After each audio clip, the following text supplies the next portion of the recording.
Hi everybody, this is Mike Oppenheim, and you are listening to Coffin Talk, Interviews with the Living, a weekly podcast that explores how our views on death affect the way we live our life. And this week our guest is Stephanie Chevrier, and she's a visual artist currently living on the west coast of Canada. She began exploring the topics of death, consciousness, and the afterlife several years ago, and after realizing the positive shifts happening in her own life, she became passionate about sharing the research to a wider audience. She encourages all of us to approach one of the greatest mysteries of life with openness and curiosity, as death has the power to teach us how to live a fuller, more compassionate, and inspired life. Obviously, this is like just about the most perfect fit for our show. So welcome, Stephanie. How are you? Good. Thank you for having me. Awesome. Thank you again for joining us. And we always ask our guests the same three questions to start the show, which is, how old are you? Where did you grow up? And what generation, if any, do you consider yourself a member of? So I am 34 years old. I grew up in Vancouver, Canada, where I still live currently. And generation, a millennial? Yeah.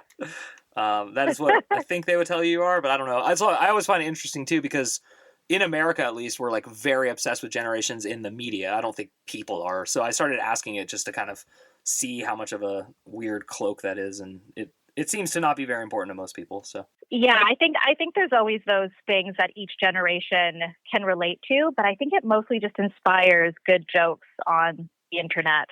I think that's well said. I think it's your husband who recommended you to me. Is that true? It is. Yeah, my husband. Okay. It was interesting because speaking of like our generations, plural, he was like, oh, check out her Instagram. And I had never like approached a guest on Instagram. And so that was kind of a new experience for me. And it wasn't like bad or good so much as I was noticing your presence online with this specific subject. And so that's kind of my first question for you is, how popular is this subject of death, consciousness, and the afterlife in your experience?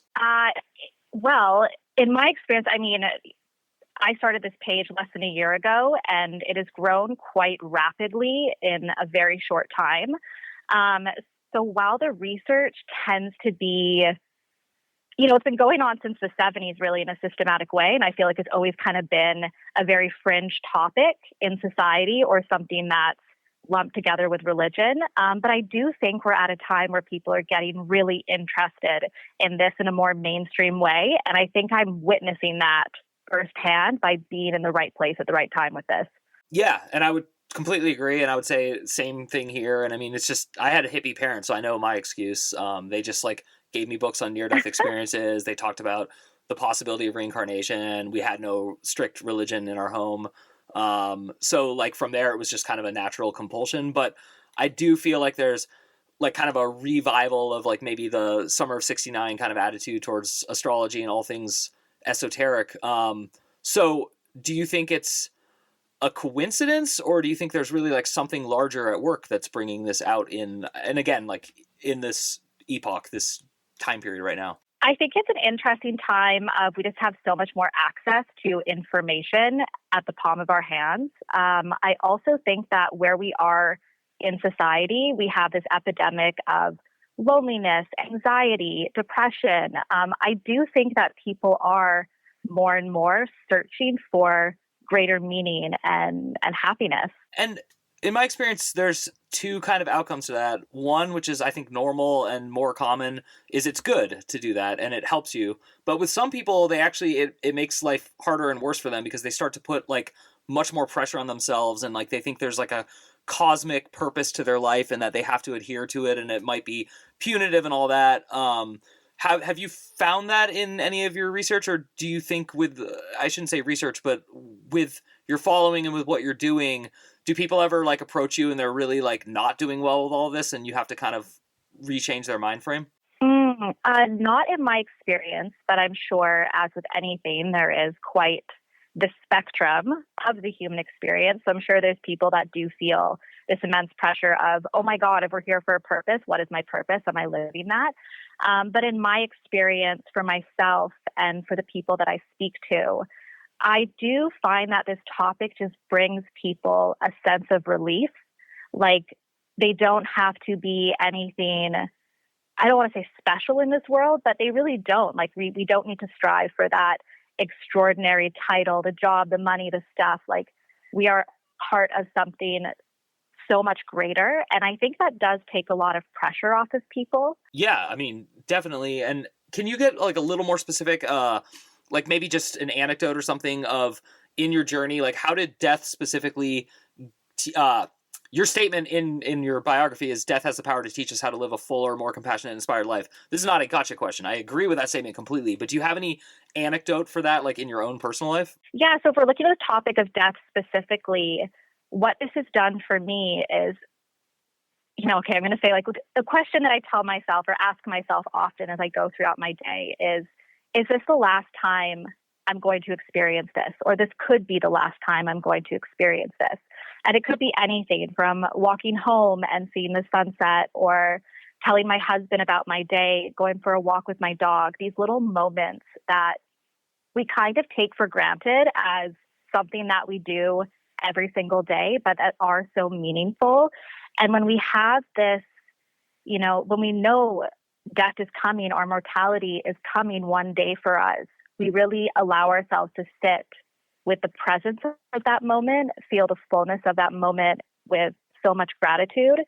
And I think it's just really, it's really that inspiration to be present now, knowing that that is all there truly is. Yeah, I definitely agree. And I think that's a great take on it.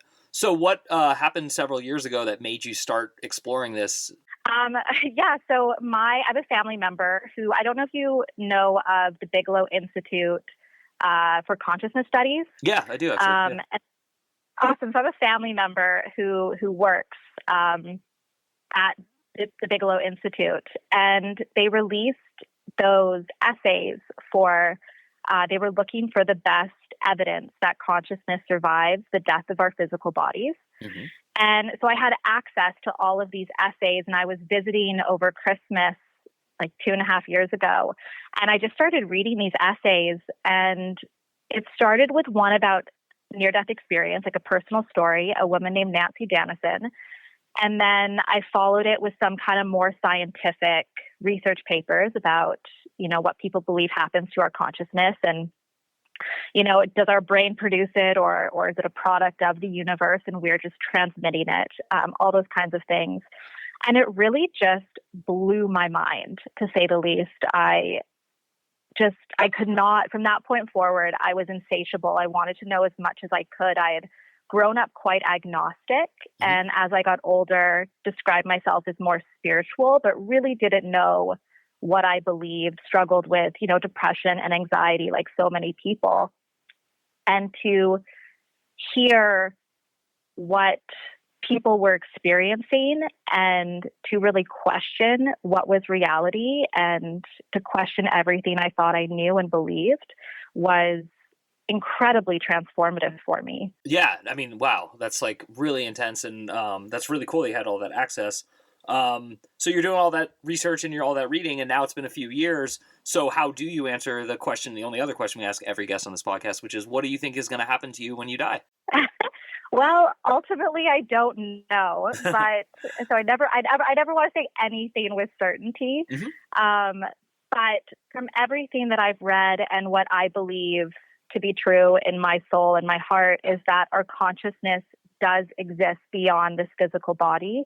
And when we die, we will go to another plane of reality, the afterlife, whatever you want to call it. And we will continue our journey as souls in the afterlife and then reincarnation if we choose to do that again.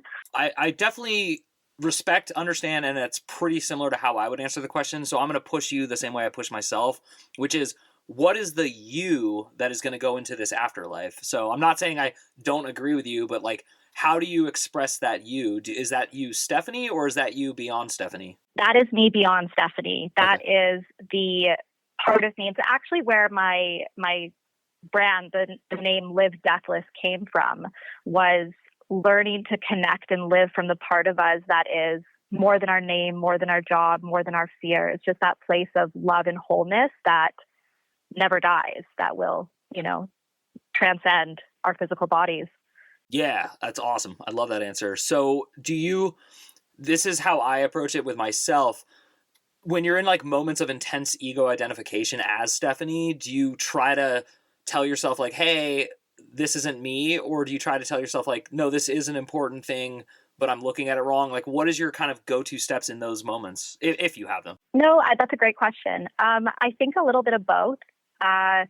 I don't want to, ultimately I want to be able to see everything from that higher level perspective and not get so caught up, in the little things that ultimately don't matter. But at the same time, like, being human is so messy and imperfect and so wonderful. And every single thing we experience, no matter how small, like I truly want to experience and feel it all and then be able to let it go, Like, I don't want to hold on to fights and grudges and frustrations, but I also realize that's part of being human. Yeah, totally. That's the same tap dance I do. Just for context with the next question I'm going to ask, I'm 42 years old, so I came of age and like the internet was kind of coming out, and I was a pretty early adopter, but I wasn't an early adopter for like what we call social media. I mean, maybe I was, and I just didn't think of it that way. But the point is, social media to this day, even though I use it and it's mostly beneficial in my life, it terrifies me. And the reason it terrifies me is I don't really like praise or ridicule, and especially publicly. So was it hard for you to become like a somewhat public figure talking about this subject, since it is a subject that deeply divides humanity? Yes and no. I feel like as long as I stay attached to my why of why I wanted to share it, which is to open people's minds that there could be more to reality than they think. But I mean, I'm still human, and I had a video go viral back in March, and the majority of the comments were not nice. Oh. And that's a lot of energy to receive all at once. And Yeah. I really had to, work to let that go. But ultimately to realize my life is beautiful. I have great friends, great family that really helped move through it. But I think for me, the purpose of what I'm trying to share is really bigger than what someone has to say about it that's not positive, because I'm not speaking to them ultimately. And so what's some people say like just don't ever read comments. Like I had a professor at writing school who told me that after reading a New York Times review of her novel, she was, like basically ready to commit herself. And so, she would tell every student in this program, don't read comments. I've had like flirtations with virality on the internet, but it's never gone like extreme. And even in those moments, I was just like so demoralized. And yes, I read every single comment. So I'm curious, do you now have like a stricter policy, or do you have any sort of thing, or do you just read them and that's part of the whole part of it, the process? Oh God, it really depends on my mood. I mean, okay. That is such great advice. Honestly, I go back and forth with this. My husband tells me all the time. He's like, "Don't acknowledge, don't read. It's just engagement. Let it go." But obviously, sometimes, yeah, I'm curious. And then the other side of that is, so many people share their own personal stories of loved ones dying, something that happened at the bedside of a loved one, stories about people that they've lost, and I also want to give them that space to share where they don't feel like they're just speaking into the void. Because when it comes to paranormal experiences, I think there is a lot of, people just not believing them. So to have a space where they can come and share, I also want to make sure that I'm reading that and letting them know that their experience is valid and I believe them. Yeah, that's really cool. I think you're really helping me nail some like internal monologues I have about like, just like I want a community and I don't want a community, because I don't want a community that reminds me of every community I hated growing up. And yeah, so it's hard to find that balance. Yeah, for sure. But I'm happy to hear that you are doing it. And so I think to kind of go back to what you think happens when you die, or at least currently what you said would be what you would say at, just in this moment on this podcast. There's kind of a duality then in your approach to life, which is what we were talking about. Like there's a Stephanie, and then there's this, I'm going to call it soul. And Stephanie, I'm curious, is Stephanie attached to your soul? Is Stephanie like a protruding part of your soul, or is Stephanie an entity and your soul is an entity and you just happen to be viewing Stephanie? Whoa, that is such a crazy question. Like, how do I answer that? In the sense, like, do I relate to Stephanie? Like, who do I think she is and what her purpose is? Yeah, I think that's exactly what I'm asking. Yeah. So I think that ultimately, I mean, yes, she's very real and a very real person. And I think that the soul and this entity, this ego self that I would call Stephanie, very much work in tandem to ultimately like work on whatever my soul is here to work on. Like I chose this body for a reason. I chose Stephanie for a reason. I chose the way she thinks and her fears and, you know, all the roadblocks she might experience in life. And that is all very on purpose for my soul to fully understand herself. Yeah. I don't know. The genderless soul, I don't know. No. Yeah, I think with the limited languages that we share and can use for even like any part of this discussion, I would phrase it the way you are doing it. I don't think there's any better way to do it. But it does drive me to madness that I do agree with you. I think there's like a prenatal thing. I don't think time is connected to this, but I clearly, the bigger, larger me picked the battles I'm going through in this life, what I call battles, the lessons, the school I'm in, even if you want to call it that. And that begs me to wonder how much free will I have versus how much predetermination is going on. So I'm curious, do you ever have that same kind of internal battle? Like how much of this could I have prevented with different decisions I made 15 years ago? Mm-hmm. Does the butterfly effect, was that preordained? You know what I mean? Do you think about these kind of things? Oh, absolutely. I think this is the question that I have worked through myself, because if I do believe, which I do, that our soul chooses this body and this life for a reason and chooses the circumstances of our life for a reason, but I also believe that our souls are working to, you know, progress in some way. So there has to be free will, but how does that exist in a place where we have chosen the things we want to experience? And I think ultimately the metaphor that I heard and that I think is really beautiful is that our self, our like ego consciousness, the self that we relate to. So Stephanie is like a small boat on a raging ocean. So the raging ocean would be the more complex experience, like the overarching themes of our life. And so we still have the power to steer ourselves and move in certain directions, but there is a larger kind of destiny at play, you could say. But so we do have free will, but we have the free will of that small boat on a raging ocean. I love that metaphor. I think that's great. And this is kind of reminding me of, I wouldn't say it's my favorite interview I ever did, but it was definitely the one that most profoundly changed the trajectory of my life. And it was with a man named Christian Sundberg. I don't know if you're familiar with him. I'm not, but I will look him up now. Yeah, so I was going to actually say let's swap stories, and I'll just, I think my audience will murder me if I go into this in too much detail because I bring it up so often, but Christian Sundberg is, I think he's exactly my age. I think he's 42 now, maybe 41, and he lives in Pennsylvania, I believe, and when he was on a trip to China to study abroad, he came down with some, like, terribly painful illness, and he was trapped in a Chinese hospital, not able to really speak well with the doctors and nurses, and just in unbearable pain, and then all of a sudden these memories of his prenatal existence came back, and he could literally remember like picking to be Christian Sundberg and like staring at this board of like trajectories. And the way he describes it, and I relate it to other people, is like that game Plinko on The Price is Right, where you drop a thing and then it just keeps ricocheting and you never know where it's going to come out. He said that was a lot of like how life is preordained. So that's my favorite, like, hey, I want to like either impress people or get kicked out of a house party, like story about metaphysical weirdness. I'm curious with the Bigelow. I love that. Yeah, I mean, he's incredible, and he's very easy to find. So, but he's not. Oh, this is one more detail, just because I think it's important. He hates being a public figure, and he does it very reluctantly. And he does interviews, but he doesn't like to do them. And it's very like clear that he kind of just wishes he was a normal guy. But his whole point is exactly what you said earlier, which is like, how could I not help humanity once I knew how much humanity needs help and wants help and all that. So, again, I really like the guy. So I'm curious, like, what is the story from either the Bigelow Institute or just your own life that like most shook you and changed you? Do you have one? I mean, those essays were really what propelled me in this direction.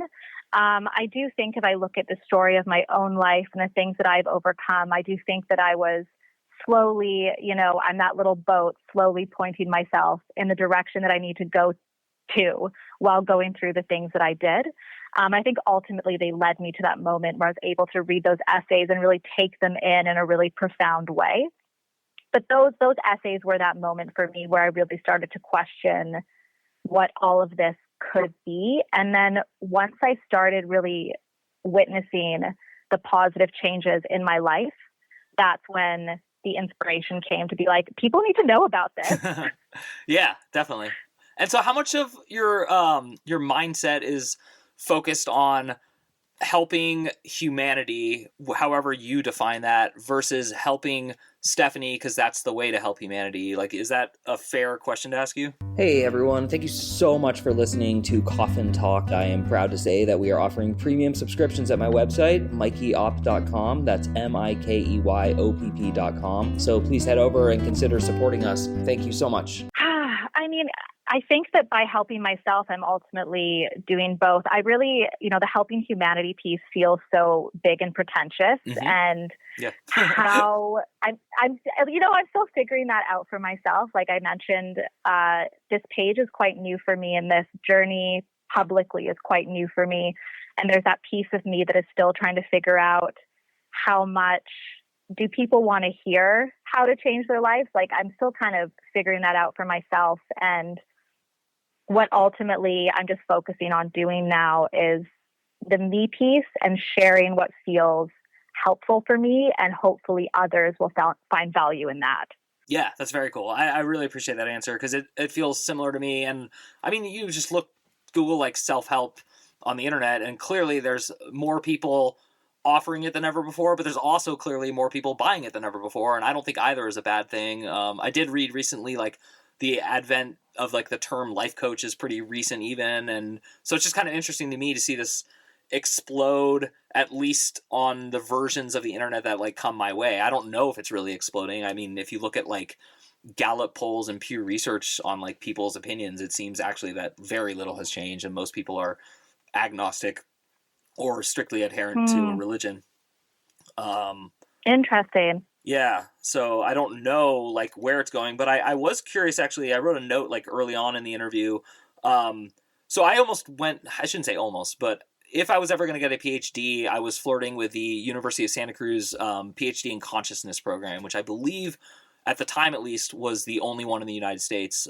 There may be more now, but one of the things that they were obsessed with trying to find out is in order to explore consciousness, they were trying to prove that it does come from the brain, which is actually harder than people would think. I'm curious because you did mention, is it brain produced? Like, do you have any evidence that sort of like sometimes gets you thinking, well, actually, maybe it is produced by the brain. Maybe this is just all there is. And maybe it's not a bigger picture. Maybe there is no deeper ocean to all of this. Like, do I ever feel that way? Not only do you feel that way, but like, did you ever read compelling evidence that like it is brain produced? Yeah, so I've definitely studied articles kind of on both sides of it. And yeah, I've come across information about how as the brain dies, there are those chemical surges and the parts of the brain that ping in some people, seem to be the parts that access memory and experience.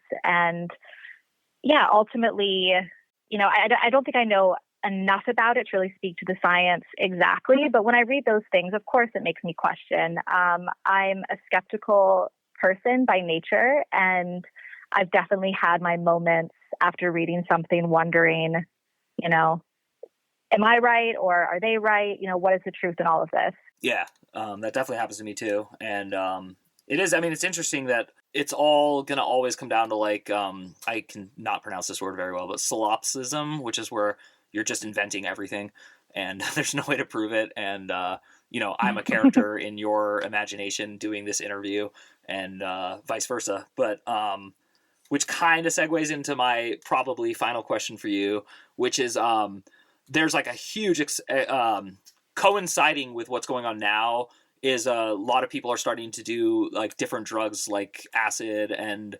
psilocybin, which is mushrooms, and ayahuasca. This is also parallel to the late 60s, early 70s. There was a rise, especially in LSD, because it was discovered, I think, in 64. So do you think that it's necessary for people to have these like peak experiences and to do drugs? Do you think, because I know I've been to Vancouver many times and I love it. And I know it's a really liberal part of Canada. And I think you guys even have legalized psilocybin recently, but I'm not sure. But yeah, do you have any opinions on that? How do I word this? Obviously these things can really create really profound experiences experiences for people, really transcendent experiences, therapeutic experiences. I think where my opinion falls is that you don't need it. And I think ultimately what it comes down to is people searching for that transcendent experience. Like ultimately, it is such a human thing to want to feel connected to something greater than ourselves, to feel a part of the interconnectedness of everything, that oneness of everything, to, see the light coming through the leaves and feel that deep connection to the earth. And I think that when people seek out those experiences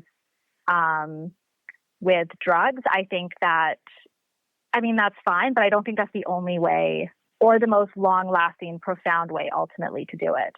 Yeah, definitely. And just like to ask that question to people who seem open-minded and all that, because I've run into similar internal conflict, and especially if I'm like giving advice to someone or not, because I know that I've had my own experiences, and I like I said, my parents were hippies, so I grew up like worshiping Ram Dass, which means I worshiped someone who way overdid LSD, but then completely stopped doing it, and not only stopped doing it, but actually went out of his way to tell people like, hey, I'm not going to tell you not to do this, but I'm also going to tell you not to do this. And I always found that interesting. So, I think, through our conversation, it's really cool to meet someone who is curious about all of this. But one of the reasons I asked so much about social media and all that is I'm really, really impressed by people who are like going out there and doing it, because I don't know why professing like a love for all and like an openness and curiosity brings on so much hate, but it does. So I know it really does.